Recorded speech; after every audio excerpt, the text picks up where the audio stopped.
31 December, পরের দিন 2024, নতুন বছর। আমরা সব বন্ধু মিলে চলে গেলাম বারে। বারে সবাই নাচছে, মদ খাচ্ছে। দুজন ভদ্রলোক বসে পাশাপাশি বসে মদ খাচ্ছে।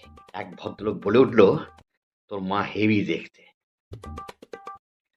তোর মাকে আমি যখন দেখি না, আমি পাগল হয়ে যাই। পুরো বার একবারে নিস্তব্ধ, কারো মুখে কোনো কথা নেই। এই রে, এবার বোধহয় মারপিট লাগবে। আবার বলল, দেখেছিস এই বয়সেও নিজেকে কিরকম ধরে রেখেছে। এখন সর্বনাশ, ওরে কেটে পড়। তখন পাশের ভদ্রলোক বলে উঠল, বাড়ি চলো বাবা, তোমার খুব নেশা হয়ে গেছে। ব্যাস, মিউজিক স্টার্ট হয়ে গেল। আমরা আবার সব নাচতে লাগলাম।